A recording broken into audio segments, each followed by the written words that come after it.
Hey everyone, it's Susan Jones and welcome back to my Sunday Spotlight. This week I'm going to go ahead and share 3 different morning meeting games with you. Over the summer, back in August, I actually shared 3 of my favorites, so I will link that up here if you want to go see that. And many commented saying they would love to see more games.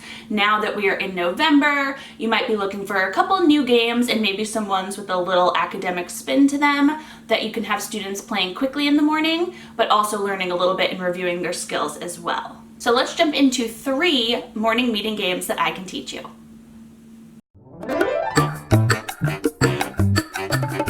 I like to keep these videos on the shorter side, so the first one I have actually talked about before. It is Would You Rather. My students love seeing silly would you rather questions. They love sharing their opinion about which one they would rather do and providing a reason for it.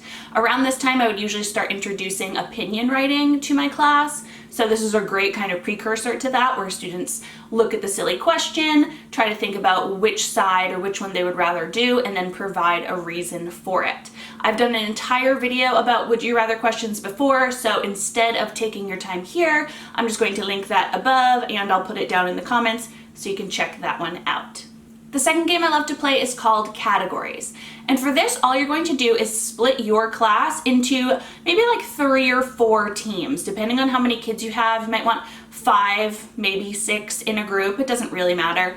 And all you'll do is grab some chart paper, some butcher paper, or even just a plain piece of paper if you want, and you are going to come up with a category. You'll want this to be a category in which they're kind of reviewing something that they have already learned in the past. So like I said, it's a great way to kind of spiral some skills. And all you're gonna do is set a timer, and you will, like I said, choose a category. Let's say, for instance, short A words. And in their team, students are going to be challenged to write as many short A words as they can on their paper within that minute. Now, this can definitely be a team game where they're kind of competing against one another, but since it's morning meeting, I actually really like to make this a whole group game. So after that minute is up, we have one spokesperson for each group, and they will come up to the front, and either on the big board or on some chart paper, I will go ahead and record the answers that they have so far. And every time we already get to one that they may have already had, if it's, for instance, short A and 2 teams write tap, when that second team comes up, we just put a check mark next to the word tap, and we see how many times it's been used. And our goal as a group, as a class, is to see how many words within that category we got.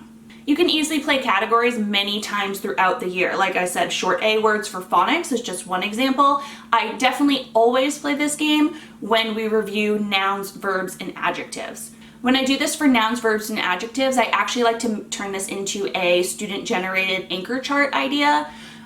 Because again, my students are kind of making these up on their own and they're showing what they've learned. So on that piece of paper, I will do this one on chart paper. I will write the word noun at the top on that day, and I'll put the definition, and then that's where I will go ahead and record all the nouns. And then a few days later, after we've learned about verbs, I do one for verbs and with adjectives. Some other categories you could use are basically any phonics pattern. You could do even numbers or odd numbers to add some math into it. You could do ways to make the number 10. You could do a category like community helpers after teaching that unit in social studies. There are plenty of different categories you could use for this game, so if you think of any others, feel free to drop comments below. That way other teachers watching this video can go ahead and read them and get some ideas for their classroom as well. And the last game I'm going to share with you today is called Add On. And all you need to play is a large die, and I will always have a 120 chart out to play this game. This morning meeting game will start with all your students sitting in a circle on the rug or wherever you hold your morning meeting. And I will start and I will roll the dice to somebody on the rug. When it lands in front of them, they will tell us what number was on the top. The number is 6. And I'll go ahead and record that on the board. And then that student will go ahead and roll the die to somebody else, another classmate. When the die lands in front of that student, they will tell us what number is on top, 2, and then they will go ahead and they will add on 2 to the number we already had. So 6 plus 2 is 8. I will go ahead and record 8 on the board next. And then that student stands up and rolls the die to another student sitting down. This game continues all around the circle until all students have had a chance to receive the die and tell us what number has been added on to the number we already have. Like I said, for setting this up, I like to have my 120 chart out. That way students are easily able to look at whatever number we've come up to so far and add on as needed. Morning meeting isn't necessarily the time for mental math, so I like students to be able to use whatever tools or techniques they need to be able to solve that problem. Also, the students standing are allowed to help if needed. And those are 3 more of my favorite morning meeting games.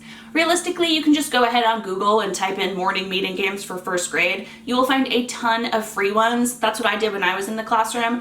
And whenever I found one that my class really liked that year, I go ahead and write it down on an index card and I keep them in my desk. That way, if it's ever kind of last minute or I want to change things up, I look through the index cards I kept in my desk to kind of spice it up a little and try a new one.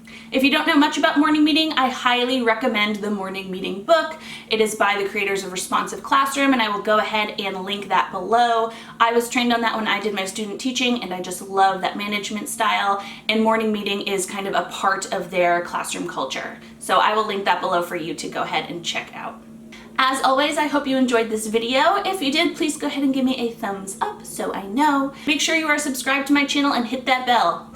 That way you're notified every single week of my new game. See you next week. Bye. I got my hair done. Check my nails.